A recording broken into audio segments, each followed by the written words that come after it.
10월 24일 갈렙 예배를 시작하겠습니다. 사도신경으로 우리의 흔들리지 않는 신앙을 고백합니다. 전능하사 천지를 만드신 하나님 아버지를 내가 믿사오며 그 외아들 우리 주 예수 그리스도를 믿사오니 이는 성령으로 잉태하사 동정녀 마리에게 나시고 본디오 빌라도에게 고난을 받으사 십자가에 못 박혀 죽으시고 장사한 지 사흘 만에 죽은 자 가운데서 다시 살아나시며 하늘에 오르사 전능하신 하나님 우편에 앉아 계시다가 저리로서 산 자와 죽은 자를 심판하러 오시리라. 성령을 믿사오며 거룩한 공회와 성도가 서로 교통하는 것과 죄를 사하여 주시는 것과 몸이 다시 사는 것과 영원히 사는 것을 믿사옵나이다. 아멘.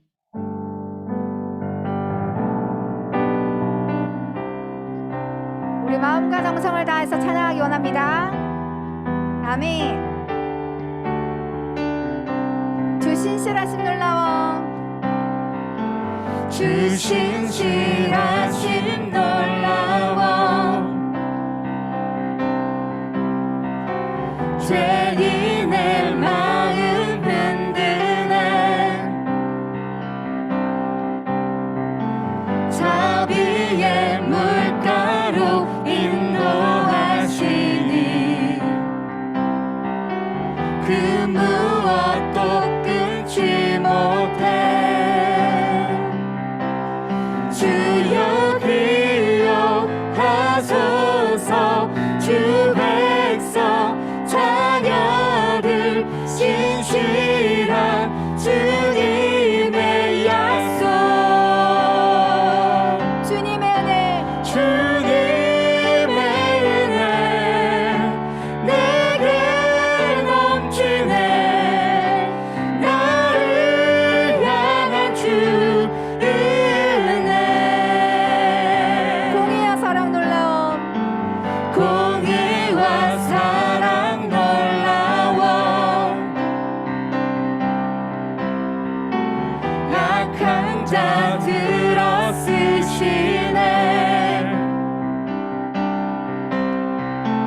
구원의 노래로 인도하시니 만 백성 함께 찬양해.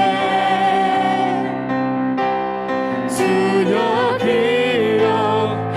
기억하소서, 주 백성 자녀들 신실한 주님의 약속. 주님의 은혜 내게 넘치네, 나를 향한 주 은혜. 주여 기억하소서, 주여 기억하소서, 주 백성 자녀를 신실한 주님의 약속. 한 번 더 찬양합시다. 주여 기억하소서, 주여 기억하소서, 주 백성 자녀들 신실한 주님의 약속. 주님의 은혜 내게 넘치네, 나를 향한 주 은혜. 주님의 은혜, 주님의 은혜 내게 넘치네, 나를 향한 주 은혜.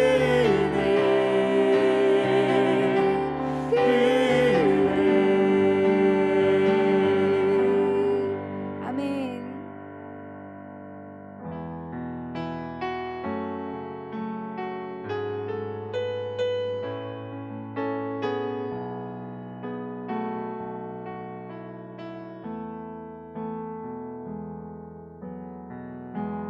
나를 지으신 주님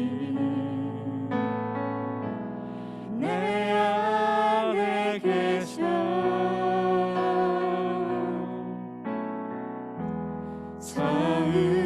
처음부터 내 삶을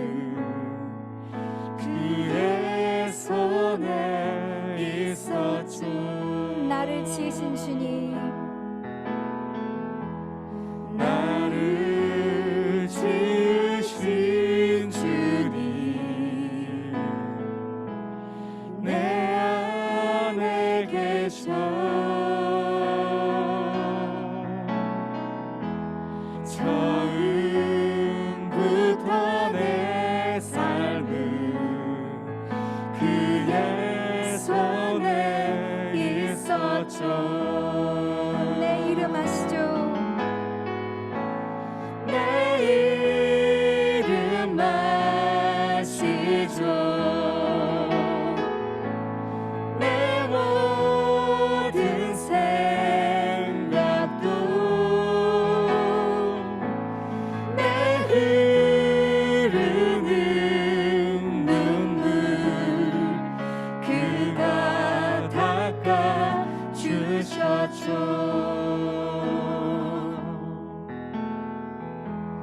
그는 내 아버지, 난 그의 소유. 내가 어딜 가든지 날 떠나지 않죠. 내 이름 아시죠?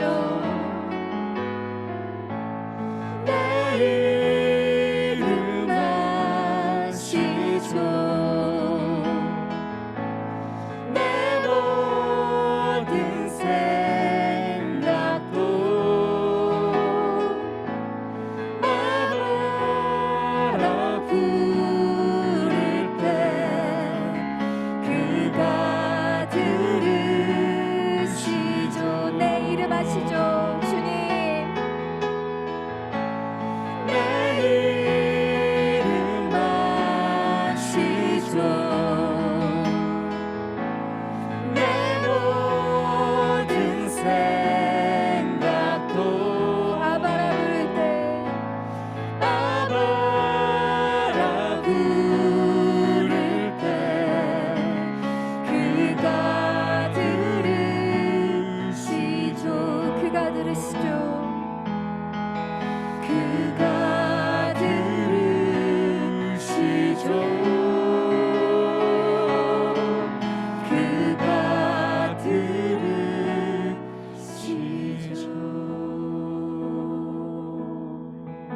우리 기도하겠습니다. 주님, 우리를 기억하여 주시옵소서.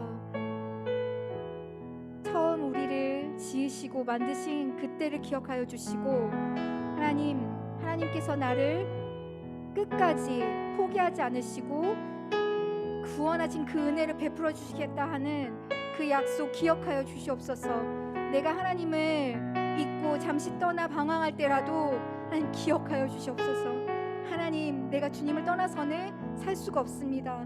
주님, 나의 눈물을 닦아주시고 나의 기도에 응답하여 주시옵소서. 기도하겠습니다. 주님, 주님의 자녀임을 하나님 잊고 살았을 때가 있습니다. 하나님, 그럼에도 불구하고 나를 기억하여 주시옵소서.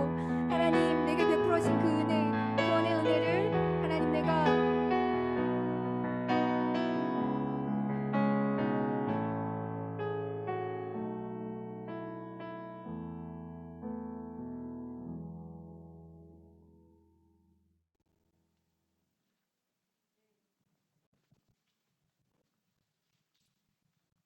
내 은혜가 내게 족하도다. 이는 내 능력이 약한 데서 온전하여 짐이라. 아멘. 전능하신 사랑의 하나님 아버지, 오늘 이 시간 갈렙 지체들이 하나 되어 모이게 하심에 감사를 드립니다. 주님, 한 주간도 하나님의 뜻과 말씀대로 살지 못하고 내 생각과 내 뜻대로 살았음을 고백합니다. 또한 하나님이 기뻐하시는 선택을 하지 못한 채 내 감정이 더 중요해 하나님을 잃어버리고 신경 쓰지 않았던 저희를 용서해 주세요. 매 순간 하나님을 먼저 생각하고 찾는 저희들이 되도록 성령님 도와주세요. 오늘은 태신자 초청 주일과 랜선 총동원 주일을 맞이하여 그동안 하나님의 사랑을 꼭 전하고 싶었던 주변 이웃들을 이곳에 초청하게 하심에 참 감사를 드립니다. 또한 갈렙 예배에 한동안 함께하지 못했던 우리 형제 자매들도 오랜만에 나와 함께 예배하게 하심에 감사를 드립니다. 오늘 이 시간 정말 저희들이 삶에 꼭 필요한 말씀이 들려지게 하시고 각자의 마음속에 성령님께서 원하시는 심령으로 변화되게 하시며 하나님의 사랑을 깨닫는 귀한 시간 되도록 주님 인도해 주세요. 다가오는 총회를 위해서 기도드립니다. 온라인으로 진행되는 총회를 준비하는데 적지 않은 어려움과 연약한 부분들이 있습니다. 사람이 그 길을 계획할지라도 그 걸음을 인도해 주시는 분은 주님이라고 하셨사오니 주님의 방법대로 선하고 지혜롭게 인도해 주시고 주님의 온전한 뜻이 이루어지는 총회가 되도록 도와주세요. 앞으로 세워질 차기 임원단과 엘더단 및 조장들에게 성령님께서 미리 찾아가 주셔서 마음을 열어주시고 하나님을 경외하고 주님의 뜻을 먼저 구하는 자들로 세워주세요. 오늘은 내 마음도 완치가 가능할까요? 라는 제목으로 말씀을 듣습니다. 말씀을 전하시는 고용기 목사님에게 영육간의 강건함과 성령 충만함을 더해 주시고 말씀을 전하실 때에 성령님께서 역사하심으로 듣는 저희의 마음속에 삶의 불안과 염려, 그 밖의 모든 세상적인 마음들이 주님 안에서 씻겨지고 회복되는 놀라운 시간 되도록 주님 도와주세요. 하나님, 저희가 지난주 결단한 신앙 회복 선포를 계속해서 기억하게 하시고 예배, 공동체, 개인 경건, 삶의 현장 등 모든 삶의 영역에서 하나님의 사명을 이루기 위해 최선을 다하는 저희 갈렙 청년부 한 사람 한 사람이 되도록 주님 도와주세요. 우리의 모든 기도와 간구에 항상 선하게 응답하시는 살아계신 예수님의 이름으로 기도드립니다. 아멘.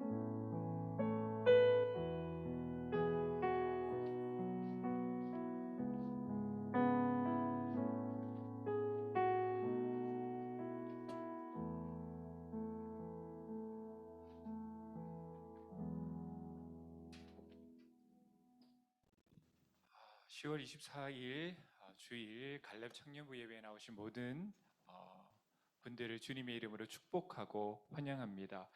오늘 하나님께서 우리에게 주시는 말씀은 요한복음 5장 1절에서 9절까지의 말씀입니다. 오늘 하나님께서 우리에게 주시는 말씀은 요한복음 5장 1절에서 9절까지의 말씀입니다. 우리 한 절씩 교독하시겠습니다. 그 후에 유대인의 명절이 되어 예수께서 예루살렘에 올라가시느니라. 예루살렘에 있는 양문 곁에 히브리 말로 베데스다라 하는 못이 있는데 거기 행각 5이 있고 그 안에 많은 병자, 맹인, 다리 저는 사람, 혈기 많은 사람들이 누워 물의 움직임을 기다리니 이는 천사가 가끔 못에 내려와 물을 움직이게 하는데 움직인 후에 먼저 들어가는 자는 어떤 병에 걸렸든지 낫게 되밀어라. 거기 38해 된 병자가 있더라. 예수께서 그 누운 것을 보시고 병이 벌써 오래된 줄 아시고 이르시되 내가 낫고자 하느냐. 병자가 대답하되 주여 물이 움직일 때에 나를 못에 넣어주는 사람이 없어 내가 가는 동안 다른 사람이 먼저 내려가나이다. 예수께서 이르시되 일어나 내 자리를 들고 걸어가라 하시니 네, 함께 읽겠습니다. 그 그 사람이 곧 나아서 자리를 들고 걸어가니라. 아멘. 아멘. 오늘은 요한복음 5장 1절에서 9절까지의 말씀을 본문으로 내 마음도 완치가 가능할까요? 라는 제목으로 말씀의 은혜를 나누고자 합니다. 사실은 오늘 이 설교는 어떻게 보면 목사로서 한 번쯤 꼭 다루고 싶었던 설교입니다. 바로 우리 마음에 관한 것이죠. 제가 이 설교를 준비하면서 우리나라에 얼마나 많은 사람들이 마음의 병을 앓고 있을까 한번 찾아보았습니다. 근데 제가 죄송한 것은 최근의 자료를 찾지 못했고 그나마 제일 가까운 자료를 찾았는데 이게 2013년도입니다. 한 신문의 기사에 실린 내용이에요. 제목이 이렇습니다. 성인 10명 중 2-3명이 마음의 병을 앓는다는데 몸 챙기듯 마음 건강 챙기세요. 그러니까 우리의 건강, 몸의 건강을 챙기듯 보이지 않는 마음의 건강을 챙기라는 기사였습니다. 이 기사에 따르면요, 우리나라의 18세 이상 성인 중에 368만 명, 그러니까 18세 이상의 성인 인구 중에서 10%가 넘는 사람들이 우울증, 강박증, 공황장애와 같은 정신질환을 진단을 받아요. 이분들은 정상 생활이 힘든 기간이 2주에서 3주 정도 지속이 되기 때문에 전문의의 진료를 받고 약물 치료가 필요한 사람들입니다. 그런데 병원 치료를 받아야 될 정도는 아니지만 스스로 조절하기 힘든 불안, 우울, 화로 인해 2주 이내에 비교적 짧은 시간을 경험한 성인을 합하면 700에서 900만 명으로 그 인구가 증가합니다. 그러니까 성인 인구의 3분의 1에 해당하는 숫자입니다.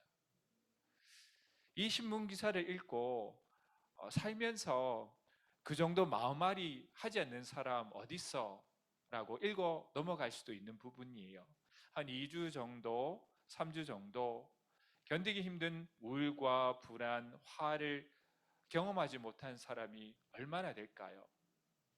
하지만 어떤 것은요, 감기처럼 짧게 겪고 지나가는 것도 있지만 모든 병이 그렇듯이 초기에 고치지 않고 방치하다가 때로 심각한 정신질환으로 발전하기도 한다고 합니다.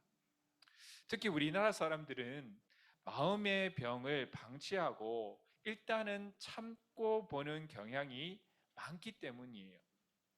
그러나 방치하거나 감추지 말고 적극적으로 치유하고 고쳐 나가야지만 마음과 몸의 병이 생기지 않는다라고 합니다. 사실 이 글을 읽으면서 그리스도인도 예외가 아니라는 것을 발견할 수 있습니다. 미국의 한 의학 박사님은 마음의 병을 앓는 기독교인을 위한 책을 한 권 써냈습니다. 그 책의 제목이 뭐냐면 마음 하나님 설계의 비밀이라는 책이에요. 그 책에서는 이렇게 얘기합니다.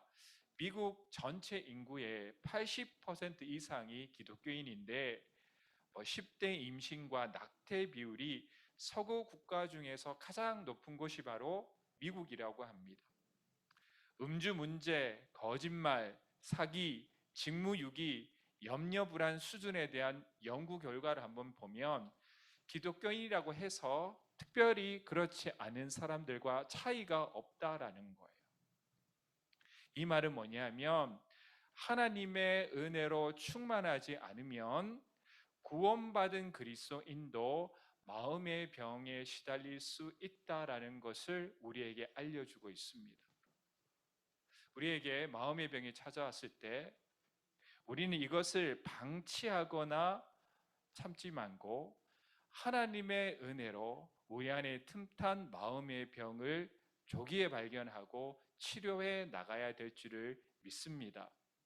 오늘 여러분들의 마음은 어떤가요? 혹시 아픈 마음으로 심한 고통을 겪는 분은 없으십니까? 주님은 마음의 병을 치유하시는 분이십니다. 오늘 이 마음의 고통 가운데 신음하고 있는 분들이 있다면 주님의 은혜로 온전히 치유되기를 주님의 이름으로 소망합니다. 우리 첫 번째는 오늘 말씀 안에서 여러분들이 기억하셔야 될 한 가지는 뭐냐면 절망하는 습관의 지배에서 벗어나라는 거예요. 우리 따라합시다. 절망하는 습관의 지배에서 벗어나자. 아멘. 절망하는 습관의 지배에서 벗어나는 사람의 마음은 치유가 됩니다. 오늘 본문은 베데스다 연못에 모인 여러 명의 병자들을 소개합니다. 오늘 본문 2절은 베데스다 연못에 대해서 이렇게 소개를 합니다. 2절 함께 읽을게요. 예루살렘에 있는 양문 곁에 히브리 말로 베데스다하라 하는 못이 있는데 거기 행각 5이 있고 2절은 베데스다가 제가 이 발음이 참 안 돼요. 예루살렘 뭐 어찌됐던가 여러분들 알아들으시면 되잖아요. 그렇죠? 이 예루살렘에 있는 양문 곁에 있고 행각이 5개 있는 연못이라고 합니다. 먼저 여러분들 베데스다 연못은요, 자연적으로 생긴 곳이 아니에요. 땅에서 물이 솟아나서 자연적으로 생겨난 연못이 아니라 빗물을 인공적으로 모아서 만들어낸 연못입니다. 왜 이렇게 인공적으로 연못을 만들었을까요? 요즘에야 지나가면서 우리 연못도 만들고 사람들이 모여서 대화할 수 있는 평안한 자연 풍경을 일부러라도 연출을 하잖아요. 우리 옆에 있는 신림천도, 우리 예전에는 복개천이라고 해서 막아서 도로로 사용했지만 이제는 그것을 뜯어내고 자연을 즐기고 있는 추세로 변화하고 있습니다. 근데 왜 이렇게 인공적으로 연못을 만들어냈을까요? 그 이유가 있는데 그것은 종교적인 목적 때문이에요. 우리 한번 사진을 한번 보기를 원합니다. 여러분들 이 베데스다 연못이 어디에 위치했는지를 한번 보세요. 양문 곁이라고 할 때 이 양문은 2개의 문이 아닙니다. 양들이 통과하는 문이 양문이에요. 그래서 이 양문을 통해서 제사에 바쳐지는 양들이 문을 통해 성전 안으로 들어갔던 곳이기에 이 문을 가리켜서 양이 통과하는 문, 짧게 양문이라고 한 거예요. 베데스다 연못은 이러한 목적을 위해서 세워졌는데 제사를 돕기 위해 만들어진 공간입니다. 뭐냐면 성전에 물을 공급하고요, 빗물을 모아두었다가 그리고 제사에 바쳐질 양들이 지나가는 곳에 위치해서 그 양들을 깨끗이 씻어두었던 정결 의식을 시행하던 곳이 바로 어디? 바로 베데스다 연못입니다. 그런데 이처럼 종교적인 목적, 제의의 목적으로 만들어진 연못인데 이상하게도 이 연못에 많은 병자들이 모여 있는 거예요. 그 이유에 대해서 4절 하반절이 이유를 말해줍니다. 함께 읽을까요?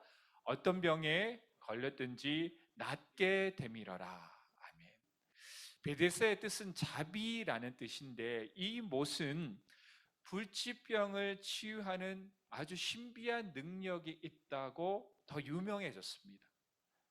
이 유명세는요, 계속해서 이어져서 주 134년, 그러니까 이스라엘이 로마의 지배를 받을 때 그 베데스다 연못 위에다가 치료의 신 에스쿨라피오 신전을 건설했을 정도로 여기는 치유로 유명한 곳이었습니다. 그러나 이 베데스다는 불치의 병을 고칠 능력이 없는 곳이에요. 하지만 이런 소문이 퍼지고 많은 사람들이 그것을 믿고 모이게 된 데에는 이스라엘의 아주 슬픈 역사가 있어요. 오늘날 여러분들 교회 출입은 비교적 자유롭습니다. 이 코로나 때문에 전염성이 가는 병이 아닐 경우에 굳이 교회에서 어떤 감기가 걸렸다는 이유로 팔이 부러졌다는 이유로 내 몸이 불편하다는 이유로 교회 출입을 막지 않죠. 그러나 예수님 당시의 사정은 틀렸습니다. 그 당시에 성전에 들어오는 것이 금지된 사람이 있었습니다. 그런데 그들보다 더 심한 취급을 받는 사람이 있었는데 바로 오늘 본문의 베데스다 연못에 모였던 중한 병을 앓고 있었던 사람입니다. 출입은 금지됐지만 그 사람들이 예배를 드리고 싶어서 성전 가까이에 갈 수는 있었어요. 그 울타리는 지나가지 못했지만. 그런데 오늘 본문의 병자들은 성전 근처에도 갈 수가 없었던 사람입니다. 그러니까 이 베데스다 연못은요, 성전으로 가고 싶으나 갈 수 없는 사람들의 바람이 투영된 공간이에요. 나도 베데스다 연못에서 정결 의식을 거치면 성전으로 들어갈 수 있는 양들처럼 나도 이곳에서 나의 병이 나아 성전으로 들어가 하나님께 예배드리고 싶어하는 사람들의 바람이 투영된 공간, 그것이 바로 베데스다 연못이에요. 이 바램과 여러 가지 소문들이 뒤엉켜서 베데스다는 모든 병을, 불치병을 낫게 하는 신비한 연못이라는 소문이 퍼지게 되었고, 이 소문으로 인하여서 많은 불치병을 앓고 있는 병자들이 그곳에 모이게 된 거예요. 오늘 본문은 그러한 소문을 듣고 그 소문을 믿고 치유의 희망을 갖고 모인 여러 사람들 중에 한 명을 소개합니다. 그는 38해 된 병자라고 기록이 되어 있어요. 오늘 본문 3절과 7절을 통해서 그 사람이 어떤 병을 앓고 있고 지금 어떠한 상황에 처해 있는지 그의 형편을 추측할 수 있습니다. 먼저 7절을 한번 읽어보겠습니다. 병자가 대답하되 주여 물이 움직일 때 나를 못에 넣어준 사람이 없어 내가 가는 동안 다른 사람이 먼저 가나이다. 아멘. 그는 이 7절을 볼 때 몸의 거동이 편한 사람이었나요? 불편한 사람이었나요? 굉장히 불편한 사람이었다는 걸 알 수 있어요. 몸의 고동을 불편하게 만든 질병을 겪고 있던 거예요. 5장 3절은 거기에 있었던 병자들을 이렇게 소개합니다. 어떤 종류의 병을 앓고 있는 사람이 있었냐 하니 3절 함께 읽을게요. 그 안에 많은 병자, 맹인, 다리 저는 사람, 혈기 많은 사람이 누워 물의 움직임을 기다리니. 아멘. 오늘 이 3절에는 세 종류의 병자들이 소개되어 있습니다. 맹인, 다리 저는 사람, 혈기 많은 사람이에요. 이 세 부류의 병자들 중에 움직일 수 없는 질병은 두 가지입니다. 다리를 저는 것과 혈기 마른 사람이에요. 혈기가 말랐다 하면 어떤 병인지 잘 떠오르지 않잖아요. 이 병은 중풍병입니다. 누군가의 도움으로 전혀 움직일 수조차 없는 질병은 중풍병이죠.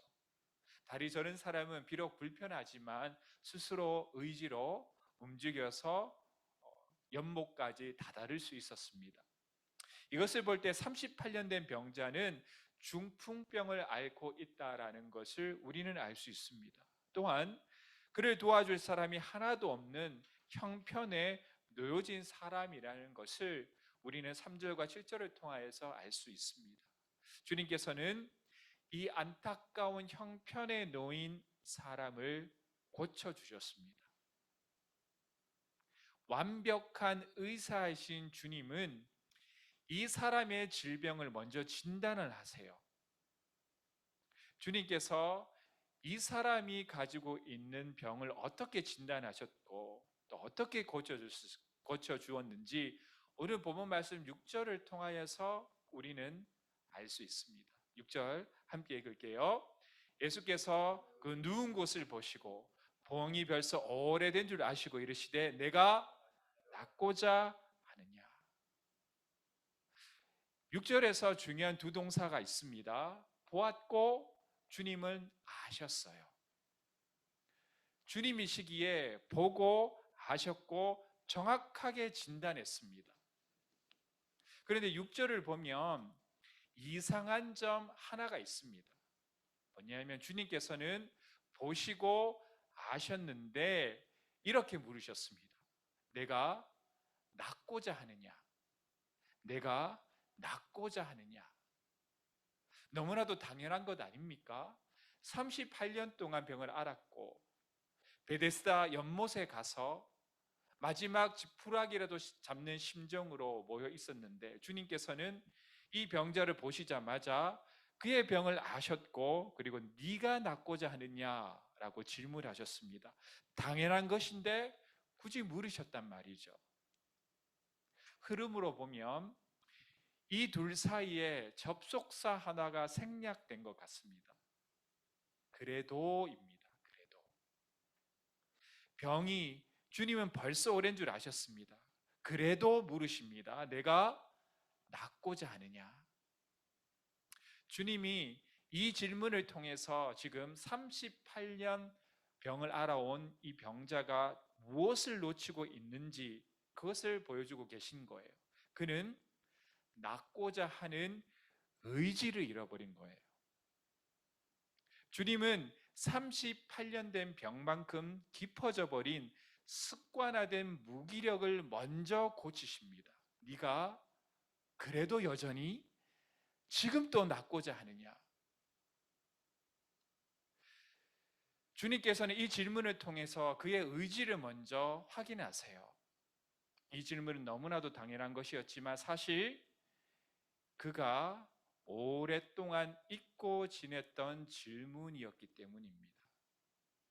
시간이 흘러도 그 첫 마음을 유지하는 사람도 있지만 대부분은 시간이 흐를수록 약해집니다. 우리 지난주에 말씀을 통해 살펴본 바와 같이 마치 우리의 마음은 어항 속에 있는 물처럼 우리의 마음의 결단도 자주 다잡아줘야 하는 것과 마찬가지입니다. 38년 된 병자도 처음 병이 시작되었을 때 그 연못으로 향해 갔을 때 그의 마음이 어땠을까요? 빨리 병이 낫고 싶다라고 생각하지 않았을까요? 그랬겠죠. 병이 빨리 나아서 일도 다시 시작하고 우리 가족들과 함께 좋은 시간도 보내고 사랑하는 내 아들, 딸들과 함께 놀아줄 수 있는 그것을 상상하면서 베데스다 연못을 찾아왔을 것입니다. 성전에 몸이 낫기만 하면 들어가서 예배 드리는 것을 소망하면서 그 연못에 왔을 거예요. 그러나 시간이 흐를수록 그 마음이 흐려졌습니다. 무엇이 회복의 소망을 무너뜨렸을까요? 그 첫 번째는 헛된 소망입니다. 처음부터 이룰 수 없는 것을 소망했습니다. 그러나 이것이 전부가 아닙니다. 두 번째는 무기력입니다. 그는 베데스다를 통해 그의 병을 고칠 수 없다는 것을 후에 깨달았음에도 불구하고 떠나지 않았어요. 그 이유가 뭘까요? 베데스다 연못의 삶에 익숙해졌기 때문입니다. 그 베데스다 연못에 찾아가면 상황이 비슷한 사람들 간에 대화가 되고요. 나를 더러운 병에 걸렸다. 그 당시입니다.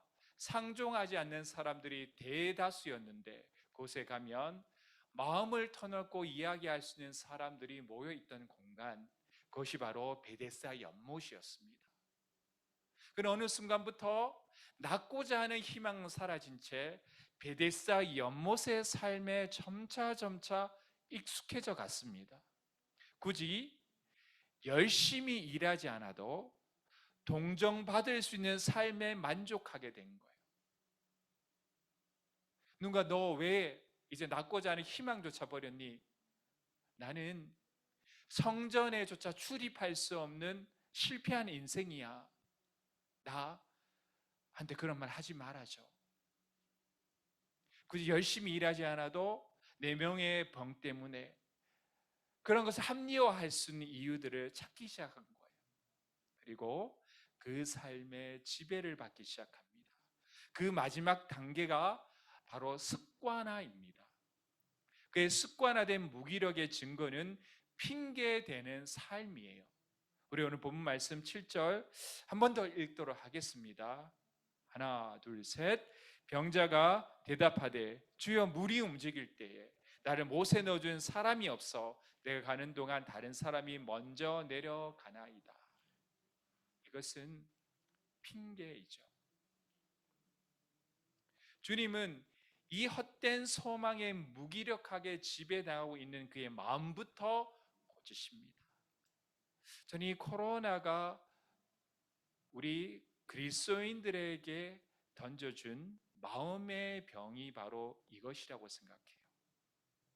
무기력과 습관화된 무기력에 익숙해진 삶, 예배 드리지 않아도 정당화되는 삶 가운데서 예배를 멀리하는 것에 다양한 핑계를 들 수 있는 요건들이 충족했어요.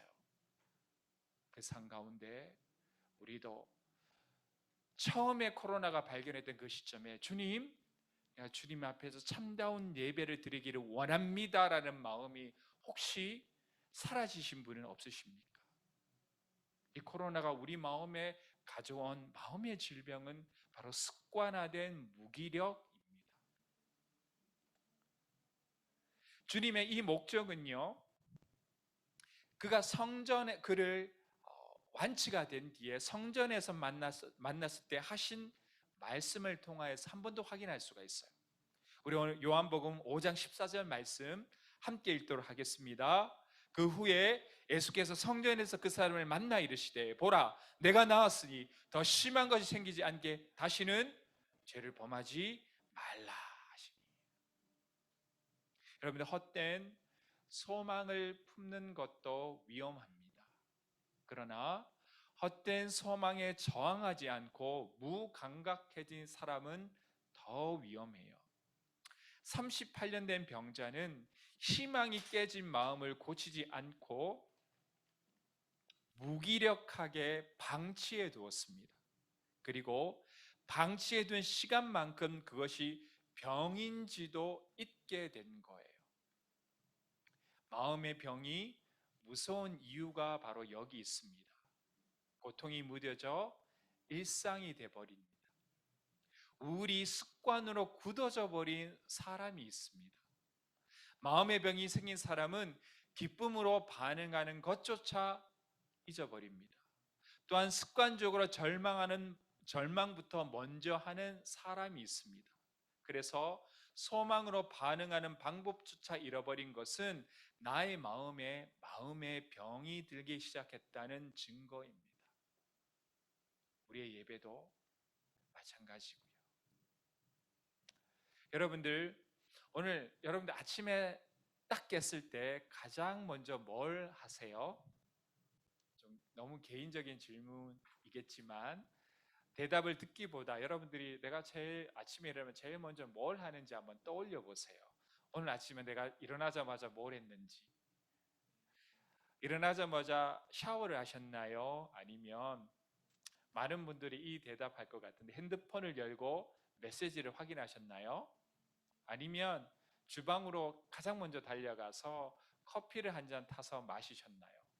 아니면 일어나자마자 커튼을 열고 창문을 열어 젖히셨나요? 자, 이 질문을 한 이유가 있습니다.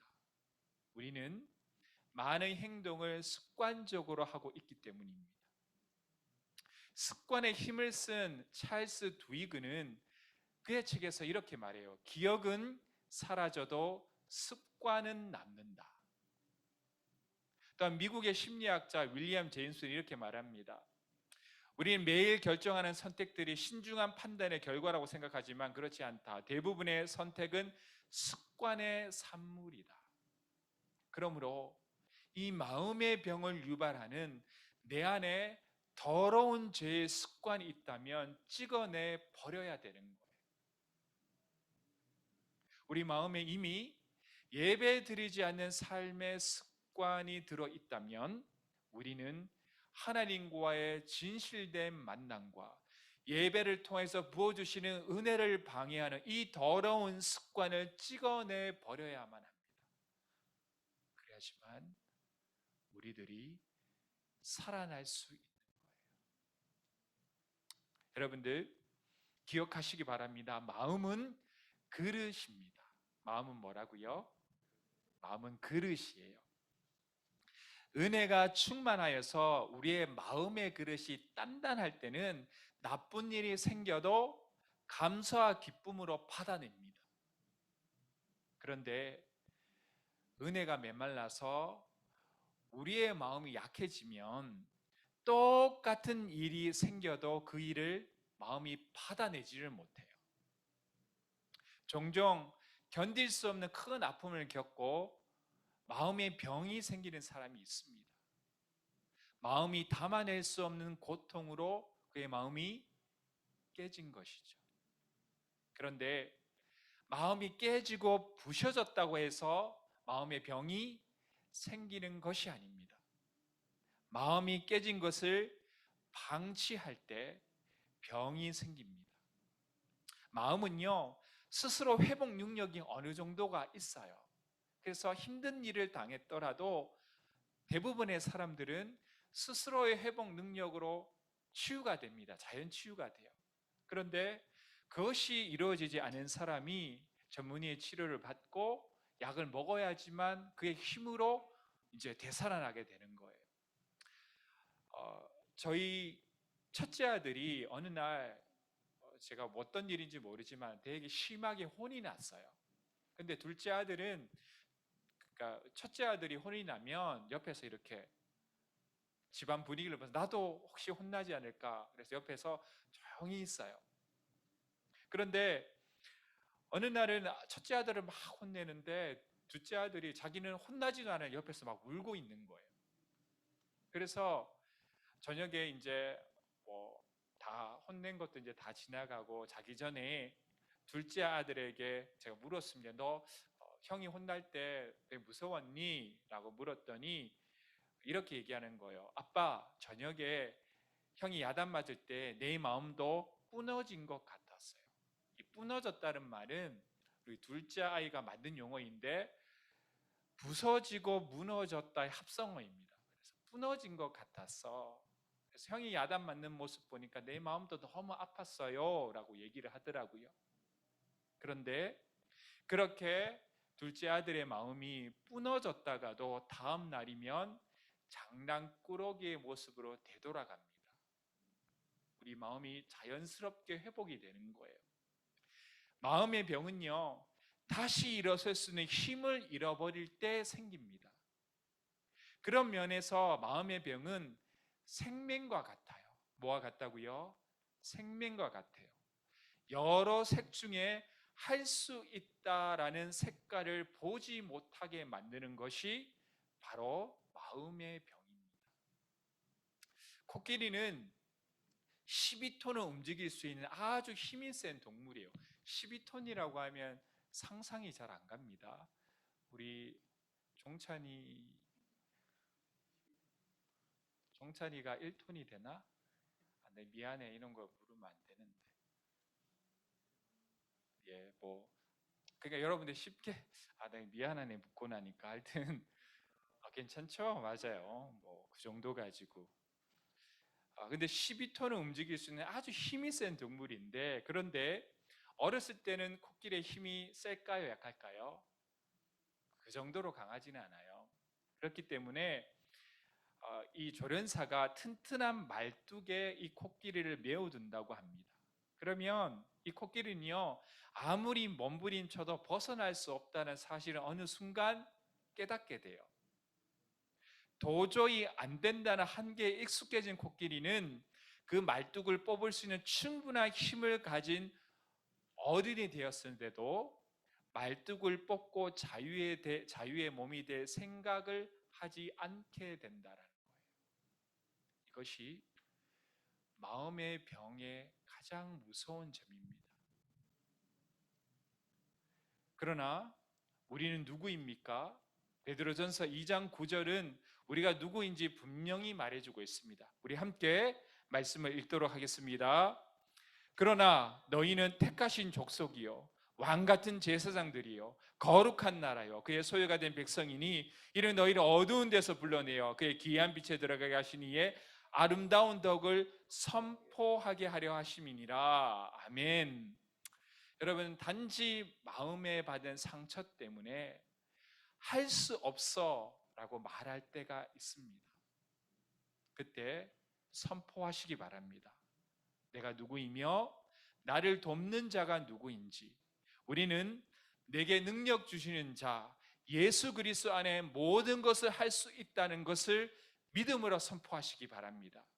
주님이 너 할 수 있어 라고 하는데 하지 못한다고 하는 것도 죄예요.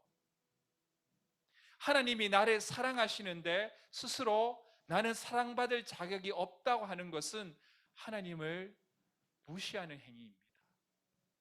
주님의 나를 향한 그 사랑, 주님이 나를 살리기 위하여서 십자가에 죽으신 그 죽음마저도 헛된 것으로 만들어버리는 불신앙적인 마음이에요.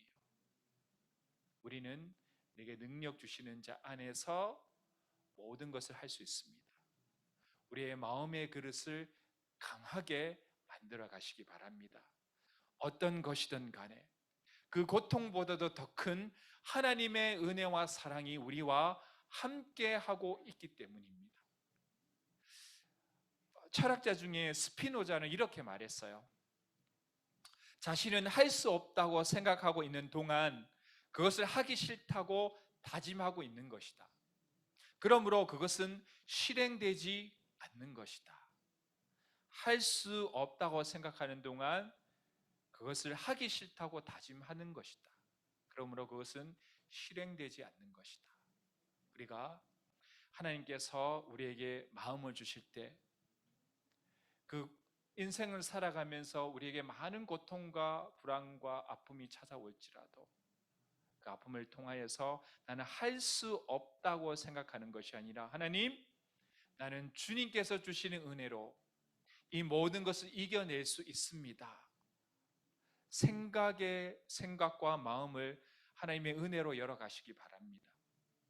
건강한 삶이 회복되기를 원한다면 할 수 있다는 믿음을 단단히 붙드시기 바랍니다. 어느 날 한 자매와 카톡을 하게 되었어요. 그 자매가 이렇게 묻는 겁니다.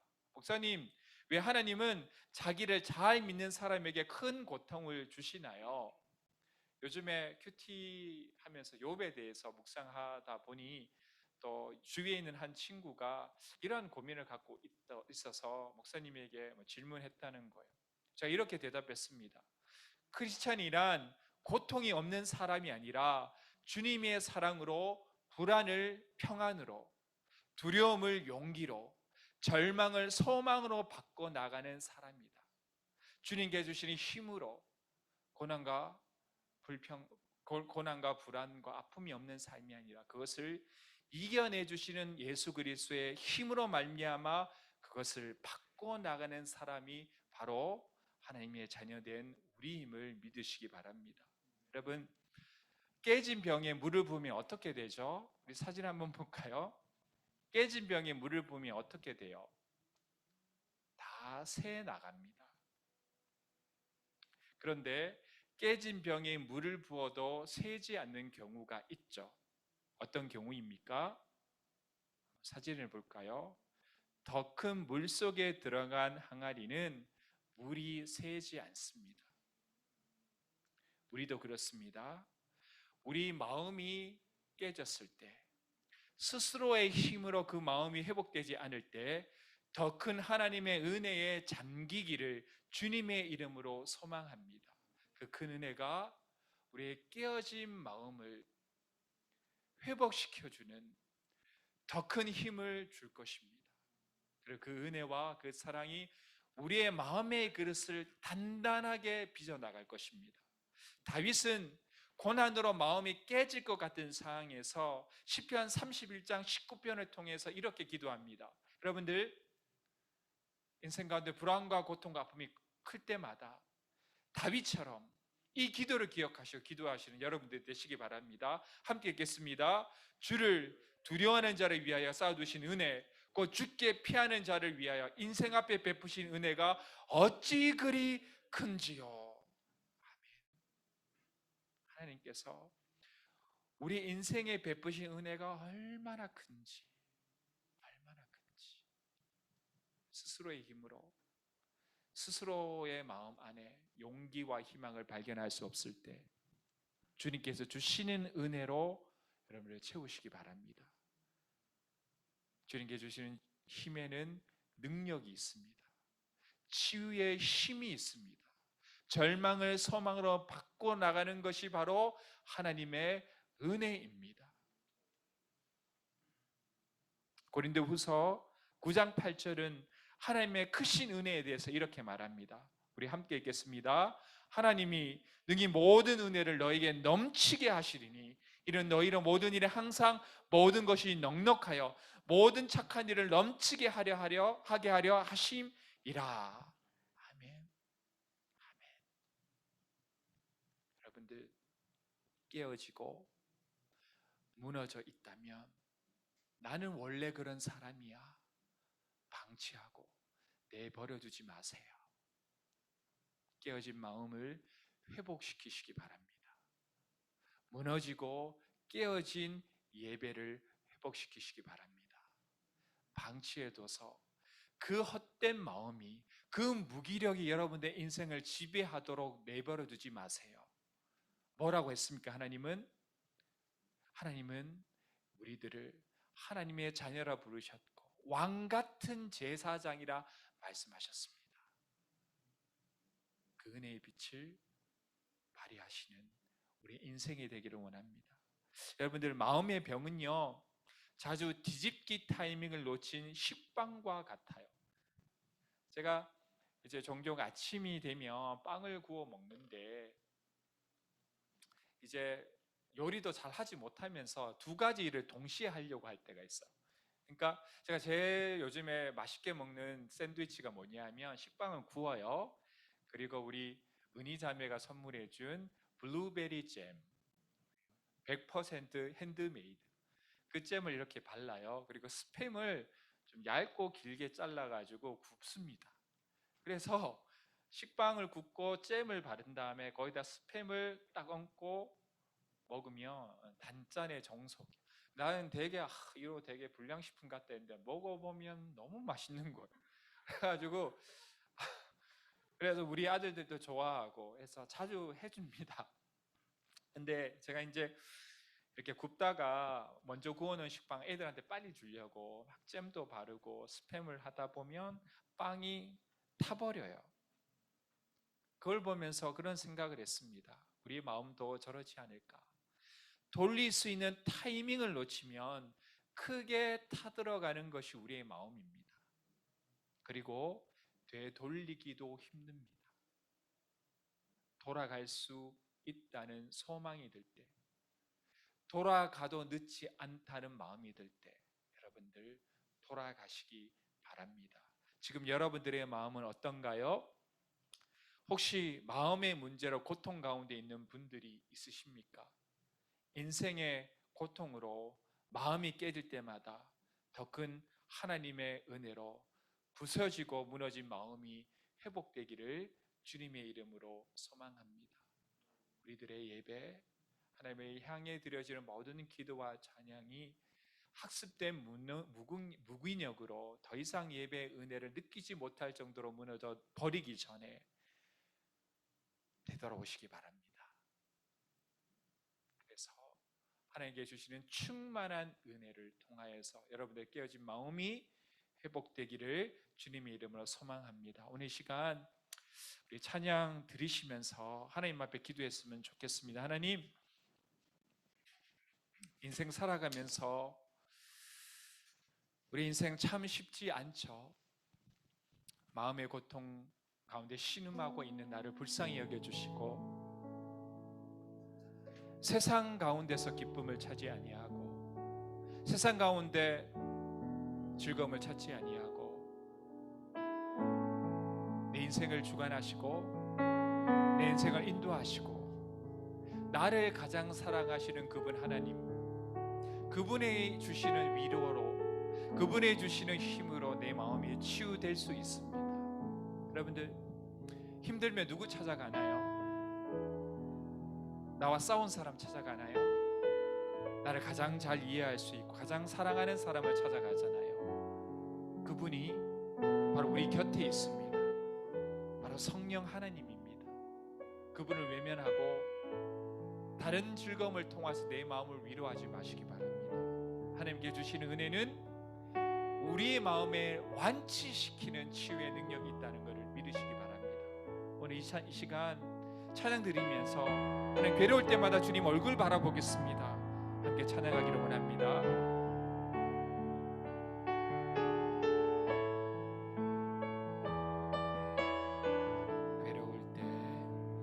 괴로울 때 주님의 얼굴 보라, 평화의 주님 바라보아라. 세상에서 시달린 친구들아, 위로의 주님 바라보아라. 괴로울 때 주님의 얼굴, 괴로울 때 주님의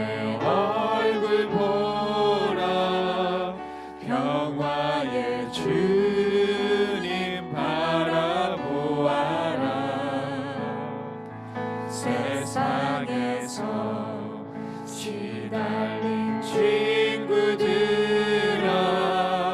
위로의 주님 바라보아라. 눈을 들어 주를 보라. 눈을 들어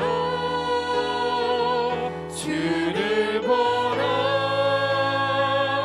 내 모든 염려 주께 맡겨라. 슬플 때에 주님의 얼굴 보라. 사랑의 주님 안식 주리라. 힘이 없고 내 마음 연약할 때 힘이 없고 내 마음 연약할 때 능력의 주님 바라보아라. 주의 이름 부르는 모든 자는 힘 주시고 늘 지켜주시리. 눈을 들어 눈을 들어 주를 보라. 내 모든 염려 주께 맡겨라. 슬플 때에 주님의 얼굴 보라. 사랑의 주님 안식 눈을 들어 주를 보라. 눈을 들어 주를 보라. 내 모든 염려 주께 맡겨라. 슬플 때에 주님의 얼굴 보라. 사랑의 주님 안식 주리라.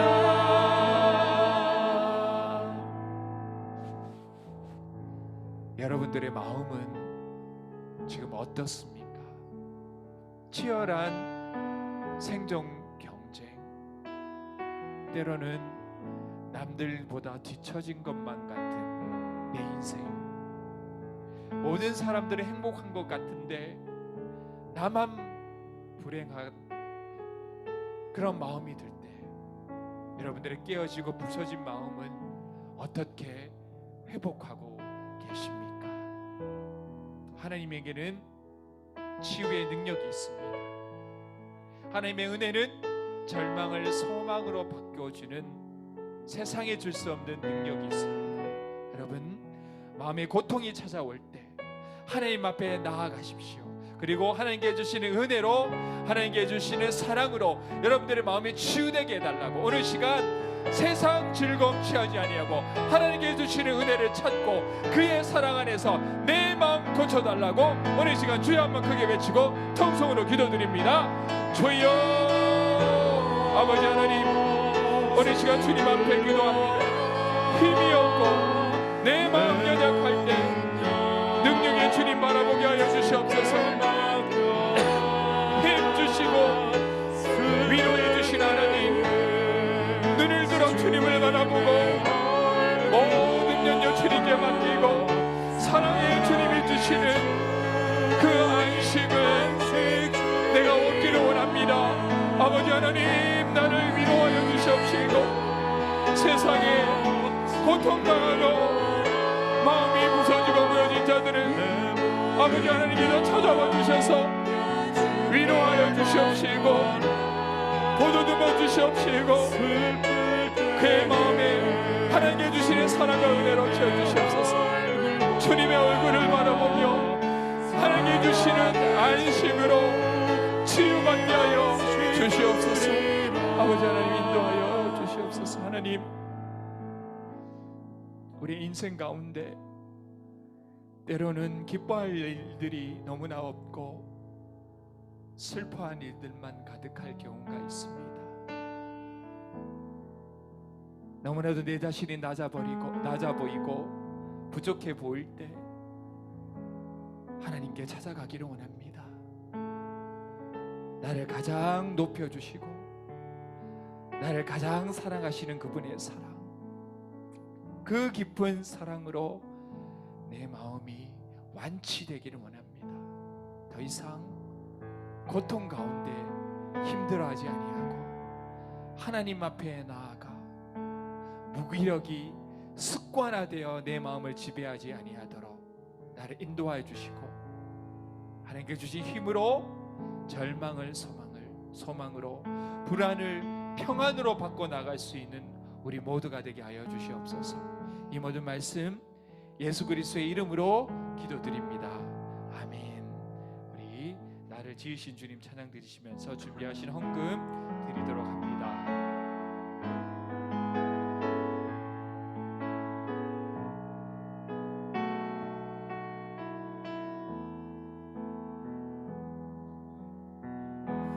나를 지으신 주님 내 안에 계셔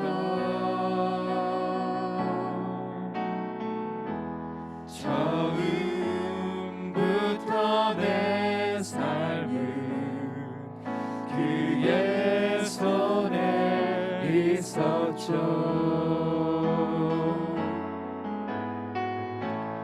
내 이름 아시죠. 내 모든 생각도 내 흐르는 눈물 그가 닦아주셨죠.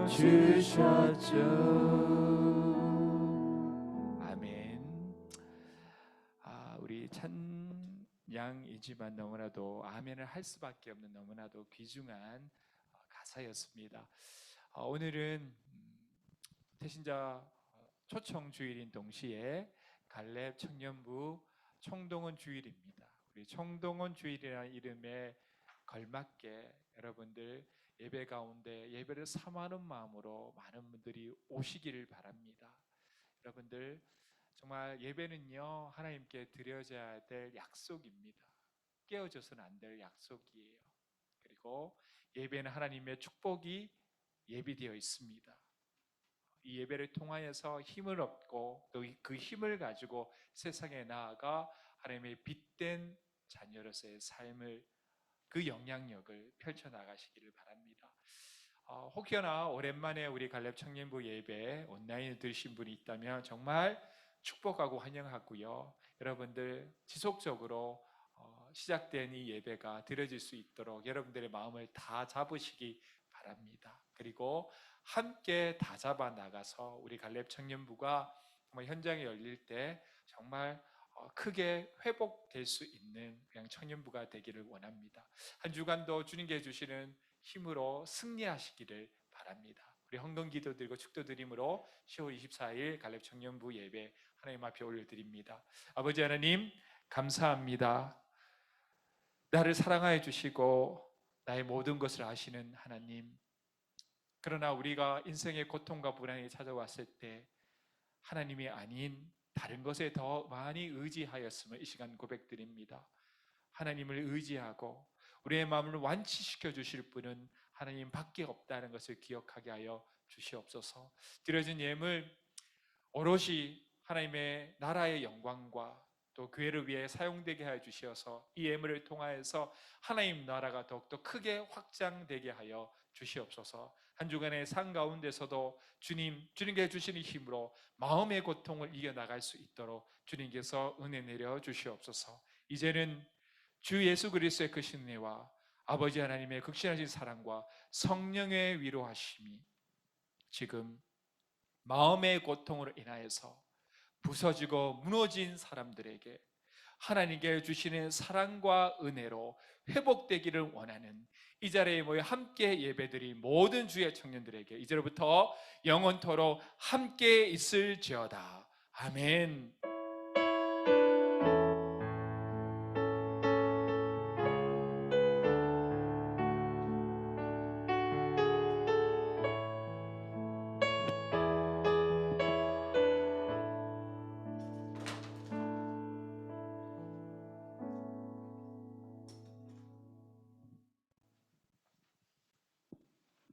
네, 안녕하세요. 관리천년부 광고 시간입니다. 네, 10월 공동 기도 제목입니다. 네, 7가지 기도 제목 있으니까요. 기억해 주시고 함께 기도 부탁드리겠습니다.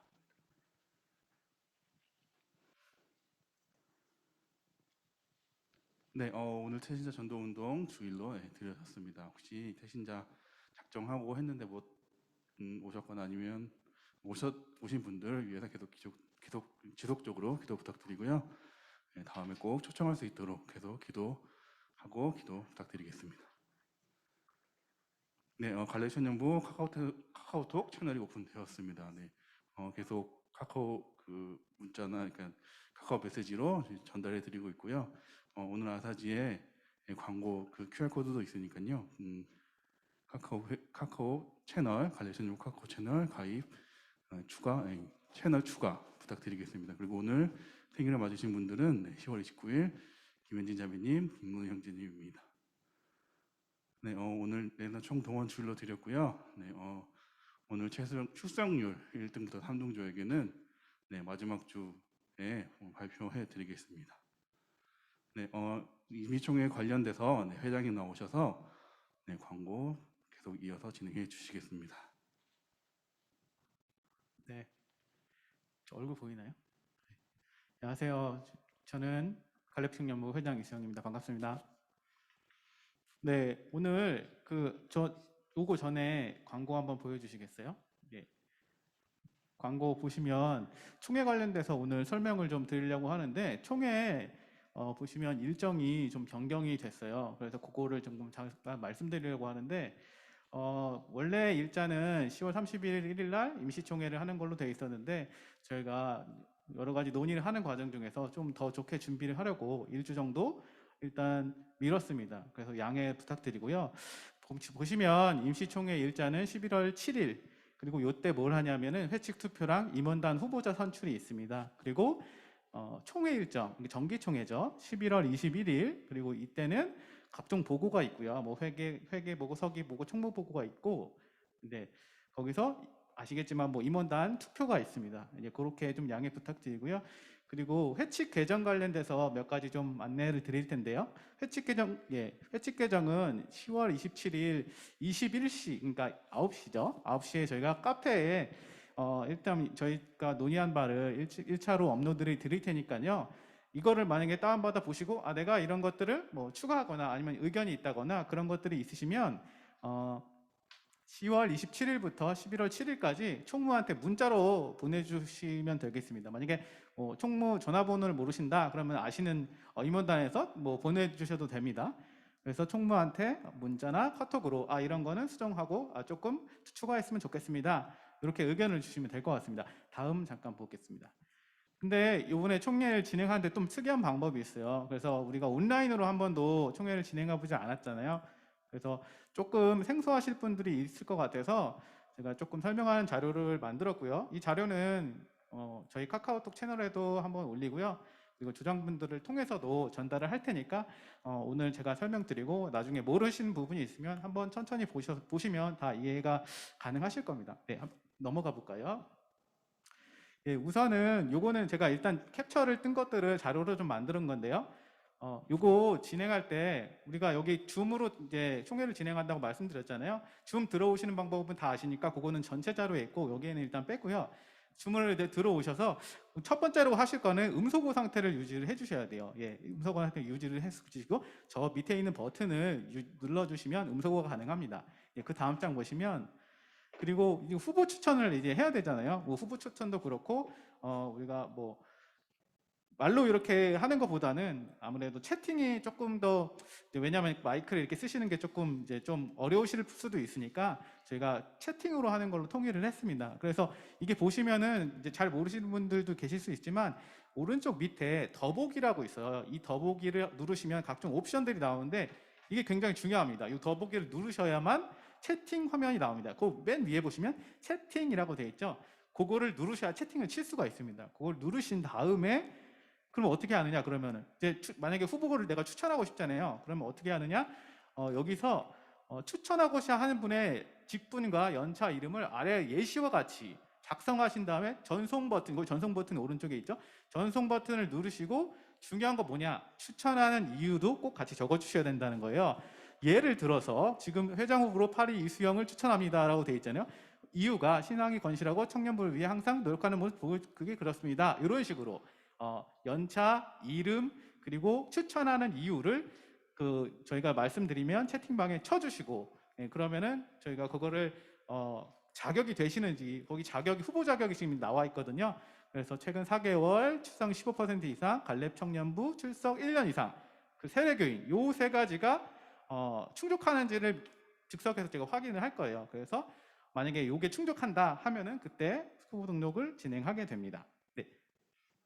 자, 그러면 이제 한 가지 더 말씀드릴 거는 줌방에서는 투표가 안 되잖아요. 그러면 투표를 어떻게 하느냐? 그럼 여기서는 저희가 카카오톡방을 따로 오픈을 할 예정이에요. 여기 들어가신 분들, 거기 딱 들어오신 분들 시간을 딱 끊어서 그때까지 입장하신 분들은 별도의 카카오톡방을 열을 겁니다. 카카오톡방에서 저희가 이거 비밀 투표를 해야 되잖아요. 그래서 비밀 투표 기능을 이용해서 여기 투표하기 빨간색 박스 쳐져 있잖아요. 투표하기 가서 본인이 뭐 나중에 이건 총회 때 말씀드리는 거예요. 본인이 원하시는 뭐 후보라든지 아니면 찬성한다, 반대한다 요것들을 눌러주시고 저희가 시간을 딱 끊을 거예요. 그 시간까지 딱 투표를 해주셔야만 그게 유효가 됩니다. 예, 시간이 있다는 거를 꼭 기억해 주세요. 예, 다음 넘어갈게요.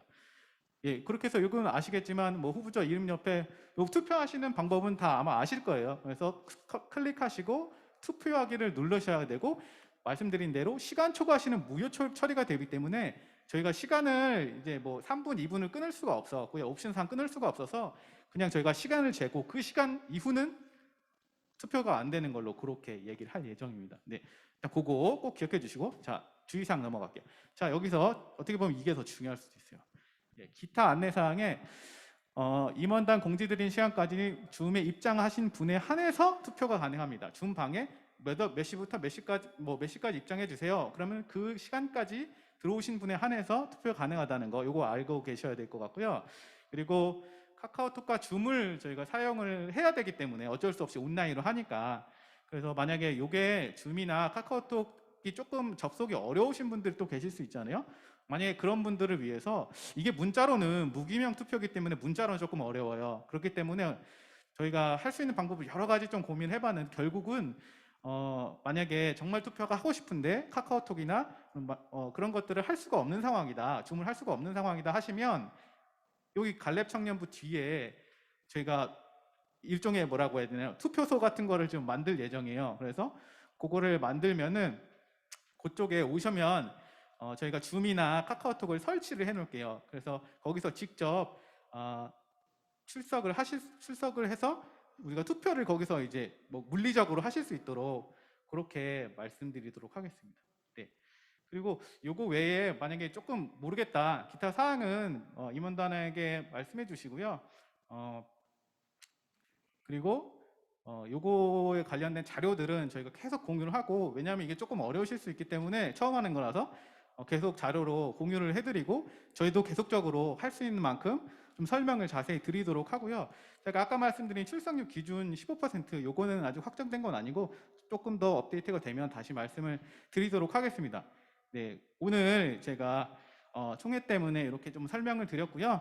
다음 주랑 다다음 주도 저희가 시간이 가능하다면 그 전주라도 해서 조금 더 자세히 설명을 드리도록 하겠습니다. 네, 우선은 이 정도 아시면 투표하는 데는 크게 아마 문제가 없으실 것 같아요.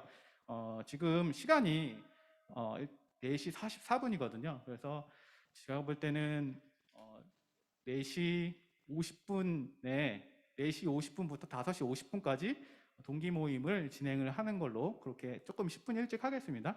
그렇게 시작하는 걸로 하겠습니다. 네. 이것으로 모든 우리 갈렙 청년부 예배를 마치겠고요. 동기 모임에서 뵙겠습니다. 박수로 끝낼게요. 박수. 네. 감사합니다.